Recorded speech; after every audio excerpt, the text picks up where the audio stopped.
넥스트 팬데믹 대비를 위해 mRNA 백신 기술 확보가 중요합니다. 하지만 임상은 초기 단계에 머물고 있는데요.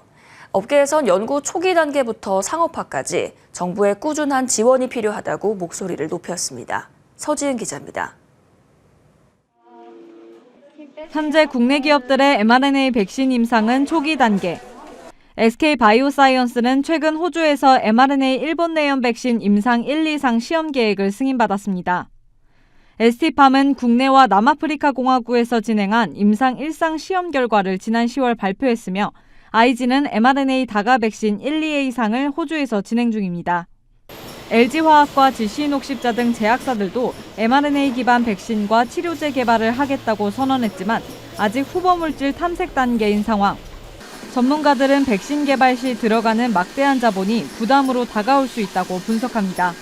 최소한 너댓 그룹들이 모여서 연구를 해야 되고 그러려면 연구비가 굉장히 많이 들어갑니다. 이게 작년 같은 경우에 저희가 mRNA 생산해서 여러 외부 팀하고 공동 연구를 하고 있는데 생산하는 데만 한 7, 8억 이상 돈이 들어가요. 제일 중요한 건 공동의 협력, 두 번째는 연구비거든요. 개발에 들어가는 비용에 비해 정부가 지원하는 금액은 턱없이 부족합니다. 일본은 총 9,300억 원, 독일은 5,600억 원을 mRNA 백신 개발에 투자했지만 내년에 신규로 추진되는 질병청 백신 개발 지원 사업 예산은 250억 원 규모. 업계에서는 정부가 연구 초기 단계부터 백신 개발 이후까지 꾸준히 지원해야 한다고 목소리를 높였습니다. 막대한 자본을 투자해 백신을 개발하더라도 판매할 대상이 없어 오히려 손해를 입는 경우가 발생하기 때문입니다.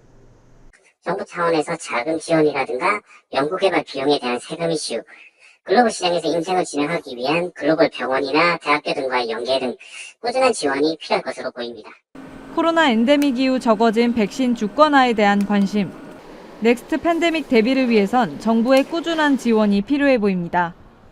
머니투데이 방송 서지은입니다.